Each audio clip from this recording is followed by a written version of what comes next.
Hey everybody, Raven here, and today I'm going to show you what we got from the Hot Springs, Arkansas coin show. Yes, ladies and gentlemen, we've been on the road the last 2 weeks. The week before was Conroe, this time it is Hot Springs, and it was a beautiful venue, really nice view of a beautiful town and lake. The show was really small, and unfortunately, there wasn't really a lot of variety for things to be able to bring home for the auctions. I was able to get my hands on some stuff, but there's this trend that I'm noticing lately, and it's kind of becoming a little bit harder to get things at a reasonable price. And the price of the shows are going up so much that there are dealers that are literally charging $300 and $400 above retail, not dealer prices, retail, because they're trying to cover those higher fees. We were in Conroe, and to give you an idea, two tables was $740 just for two tables. Then you have your hotel, which ends up being about 400 and something bucks for a couple days. All your food, your gas, your travel time, to where a lot of these shows, it's becoming more and more expensive each year, and especially down in Texas. For some reason, I guess they think that there's a larger amount of profit to be had for dealers, which isn't really the case, because coins don't just jump up in that kind of value. So there were coins that I would have loved to have bought, but I really couldn't justify the extra hundreds and hundreds above what would be considered retail, let alone the gray sheet dealer prices that should be done from dealer to dealer, to the point that there was, coins that, like I said, I'd love to have, but I don't know, and I don't see where the justification in that price comes from, other than, I do understand, because I'm feeling it like other dealers, that the coin show prices have gone up quite a bit, and they continue to go up. Matter of fact, the one for Conroe is going up already for next year, and we're talking not a small amount. We're talking another $50. That is pretty substantial, when in a lot of times coins, there's a very narrow profit margin. Some coins you might make $5 or $10, and that's the best you can do if you're able to get it at the gray sheet. In between the gray sheet and the dealer price, I mean, it's or the consumer price. Retail and dealer pricing had always been something that was really negotiable between dealers, and it seems like that is kind of changing. So it's a sad truth that is happening. Things go up over time, but I'm not quite sure how this is going to affect the coin shows in the future. I do know that it will probably affect some of the coin shows that I attend.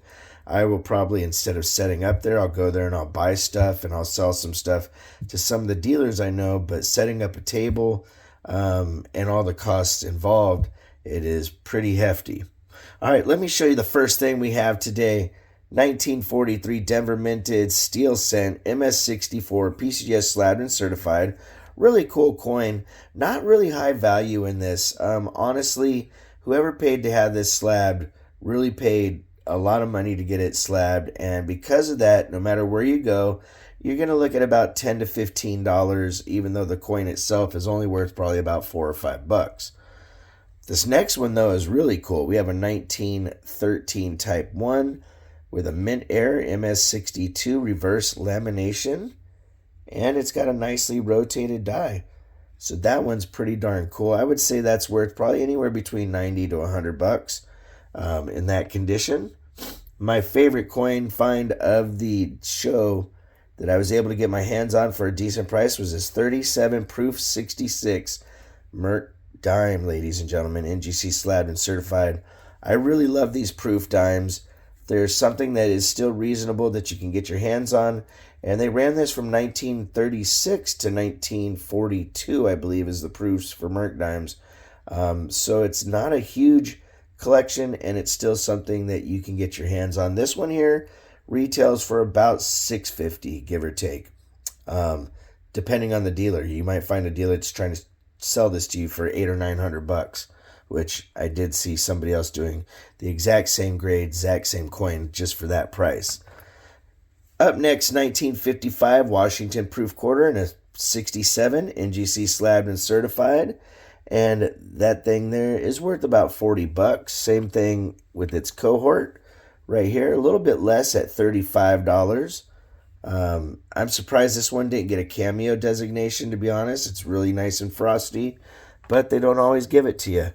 We got a 1958 Washington quarter with some really nice toning going on. In this condition at an MS66, you're looking approximately about, 35 to 40 bucks. We have two 1976 40% silver Washington quarters, proof 69 deep cameo. These are about $40 a piece. We have a 1960 proof 67 Franklin half in NGC slabbed and certified at a 67. That's about 40 bucks. The 62, roughly about the same, 35 to 40 bucks. We have the 1964 in the MS63 Denver minted, and that runs about $30.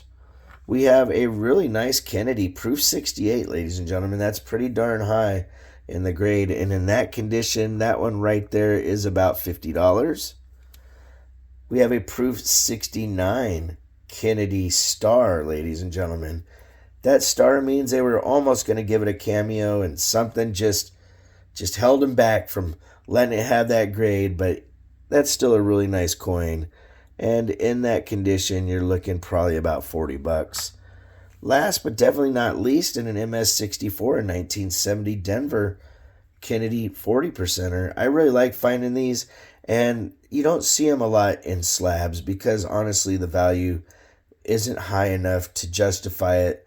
They must have thought they were going to get a really high grade compared to what they got. This is probably about $25, $30 at the very most. So that is what's going on in the world of coin shows, ladies and gentlemen. If you have any thoughts or ideas about what you think you see at the coin shows or even at the auctions online, let us know in the comments down below, because we're always looking to see what the nest is thinking.